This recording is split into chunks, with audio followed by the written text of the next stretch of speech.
Champion de France avec Castres en 2013, Karena Wiangi n'a jamais oublié ses années dans le Tarn. Le pilier néo-zélandais devenu citoyen français retrouve la mêlée de son club de cœur. À 40 ans, il relève le défi et renoue avec le top 14.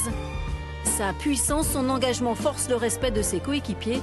Wiangi le Sage est de retour.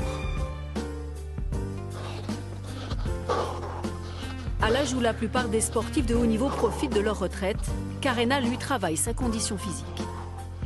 Une petite blessure l'a tenu éloigné des terrains, alors le pilier met les bouchées doubles. Appelé cette saison comme joker médical, il renoue avec l'intensité du haut niveau. Après, on se retrouve assez vite. Garder un bon niveau d'état de forme. Et après, dès qu'on est sur le terrain avec le groupe, ça va tout seul. Chaque moment, je profite à fond et j'essaie de donner un maximum. Donc voilà quoi, c'est que de bonheur. L'envie de jouer ne l'a jamais quitté. Lui, le néo-zélandais qui a adopté la France du rugby il y a 20 ans maintenant. Lons-le-Saunier, Oyonnax, Bourgoin, Carcassonne, dans tous ces clubs, Karena a impressionné par ses qualités physiques et sa force de travail. À Castres, son statut d'ancien suscite respect et admiration auprès de ses coéquipiers.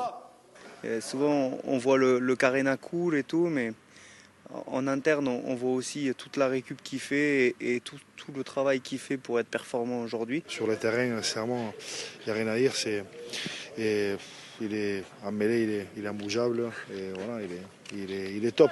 Il a énormément d'expérience. Qu'est-ce qu'il nous apporte? Il nous apporte ça, l'expérience, de la sérénité, de la sagesse. Installé tout près du Lévézou, Entrez.